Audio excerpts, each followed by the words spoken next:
Hey, salut tout le monde, j'espère que vous allez bien. Aujourd'hui, on a Patrick de Montréal qui me demande, Jonathan, comment est-ce que je peux savoir si un, un immeuble à revenu que je suis en train de regarder est rentable? La réalité des choses, c'est qu'on va se baser sur ce qu'on appelle le TGA et ou le TGA financier.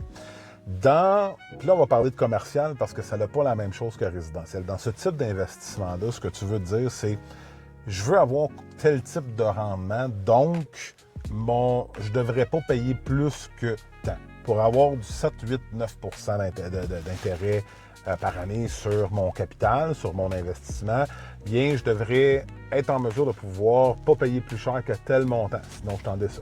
Puis ça, c'est une formule, dans le fond, c'est une formule au commercial qu'on fait justement pour pouvoir déterminer ça en fonction du besoin que tu veux avoir et que tu veux obtenir. Puis à la fin de la journée, c'est de se dire, OK, il faut aussi comptabiliser dans ces choses-là. Donc, mettons qu'on prendrait juste un 8-plex résidentiel, mettons. Puis là, on se dit, OK, on a la moyenne de revenus bruts ou la moyenne de revenus potentiels. Puis là, à ça, il faut enlever des choses. Il faut enlever le taux d'inoccupation. Il faut enlever aussi le taux de mauvaise créance. Puis ça, ces deux éléments-là sont déterminés par la CHL. Puis à partir de ce moment-là, c'est de l'ordre de 2-3 %. Fait qu'on se dit que j'ai 50 000 de revenus par année, j'enlève 3 % pour les mauvaises créances, 2 % pour les taux d'inoccupation. À partir de là, je vais avoir ce qu'on appelle mon MRB. Et là, je vais rentrer d'autres dépenses pour aller chercher mon revenu net. Puis à partir de ce moment-là, il y a une formule que, off the bat comme ça, là, je ne l'ai pas, mais j'ai tout ça de monté dans mes dossiers, où, tout dépendamment le type de revenu que tu veux avoir, bien là, ce bloc-là, appartement de 8-plex, bien, s'il ne te ramène pas le coefficient que tu as de besoin, bien, tu n'auras pas cherché ton 7 à 8 % que tu veux avoir. Donc, à partir de ce moment-là, tu vas être en mesure de pouvoir te dire, bon, bien là, j'ai pas du 6, j'ai du 5,5. Est-ce que c'est quelque chose que je veux?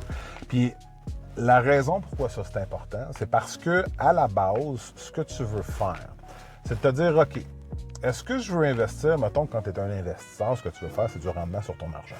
Puis, tu vas-tu être capable, mettons, d'avoir un meilleur rendement à la bourse? Parce que si tu es capable d'avoir un placement à la bourse que du 10-12 %, puis que tu n'auras pas, ou du 8-9 depuis 3-4 ans, tu n'auras pas sorti ton capital pour aller vers du 5,5. Fait que ça va vraiment être comme ça que tu vas être capable de faire un move qui va être intelligent, puis qui va être conséquentiel à tes besoins.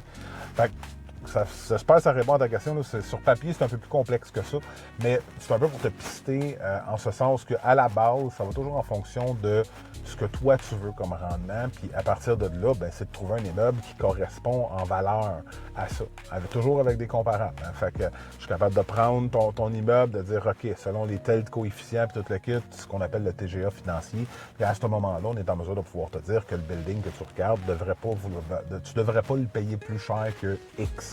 Fait que j'espère que ça répond à ta question. N'hésite pas à me poser d'autres questions si jamais t'en as besoin. Puis sinon, bien, prenez soin de vous autres. OK, salut!